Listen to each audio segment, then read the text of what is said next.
Okay. So this one, nasa yung platisma mo? Ito. Okay, this one, ito yung platypus. Platisma muscle. So makikita rin siya sa other side kasi mas pangit dahil ako nag-dissect yung pangit. Okay, below that, directly, this one, yung muscle na to, this is the sternocleidomastoid muscle. Okay? So, diba?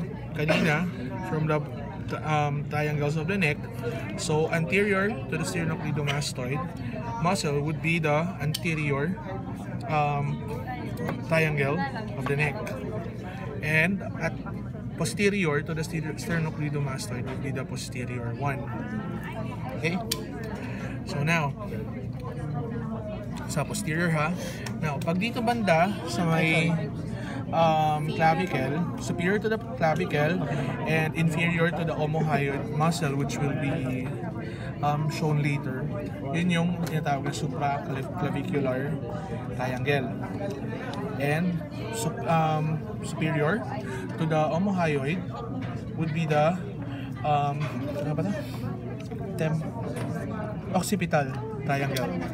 Okay? So ngayon, so tinanggal namin yung insertion ba ito?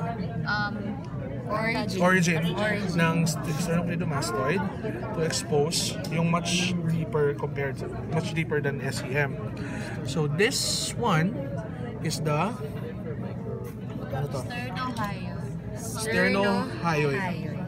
So sternohyoid dito kasama, this is the sternohyoid. And then a little bit, nasan na yung fiber nun? Nasan na yung fiber nung ano? Wala na wala. Fiber na. Yung fiber ng ano, sternothyroid. Wala. Oh, it's the ano na, carotid sheet na yan. Sorry ha. Saan na yung fibers nung? This one? Ayun. Sorry, fibers na lang siya. Kasi napakaliit niya. This one is the sternothyroid. So much deeper siya compared sa sternohyoid. Tama ba?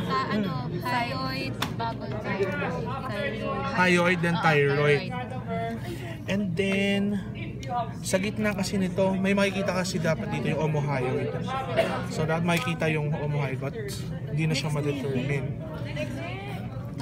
But anyway, so this one, ito nakikita niyo to, maalalaman pag hinawakan nyo kasi siya eh.